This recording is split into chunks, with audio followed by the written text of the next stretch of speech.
తన ప్రతిజ్ఞను నెరవేర్చిన తరువాత పరశురాముడు ఒక గొప్ప యజ్ఞం చేసి తాను గెలిచిన రాజ్యాలన్నింటినీ దానం చేశాడు. తరువాత తపస్సు చేసుకోవడానికి మహేంద్ర పర్వతాలకు వెళ్ళిపోయాడు. అతని గొప్ప పనులకు భక్తికి మెచ్చి దేవతలు అతనికి చిరంజీవిగా ఉండే వరాన్ని ప్రసాదించారు. చాలా కాలం తరువాత శ్రీరాముడు శివధనస్సును విరిచినప్పుడు పరశురాముడు తీవ్రమైన కోపంతో అక్కడికి వచ్చాడు. అతను రాముడిని సవాలు చేశాడు. కాని రాముడిలో శ్రీమహావిష్ణువు యొక్క స్వరూపాన్ని చూసి శాంతించి తన తపస్సును కొనసాగించడానికి వెళ్ళిపోయాడు. పరశురాముడు కేవలం యోధుడే కాదు, గొప్ప గురువు కూడా. అతను భీష్ముడు, ద్రోణుడు, కర్ణుడు వంటి గొప్ప యోధులకు అస్త్రవిద్యను నేర్పించాడు.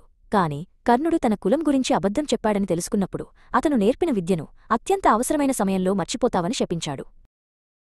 పురాణాల ప్రకారం పరశురాముడు తన గొడ్డలిని సముద్రంలోకి విసిరి కేరళ భూభాగాన్ని సృష్టించాడు. సముద్రుడు వెనక్కి తగ్గి ఆ ప్రదేశంలో పచ్చని భూమి ఏర్పడింది. అందుకే కేరళను పరశురామ క్షేత్రమని కూడా పిలుస్తారు. చిరంజీవి అయిన పరశురాముడు ఇప్పటికీ మహేంద్ర పర్వతాలపై తపస్సు చేసుకుంటున్నాడని నమ్ముతారు. కలియుగం చివరిలో అతను విష్ణువు యొక్క చివరి అవతారమైన కల్కికి గురువుగా వస్తాడని చెబుతారు. అతని కథ ధర్మానికి, శక్తికి, త్యాగానికి ప్రతీక.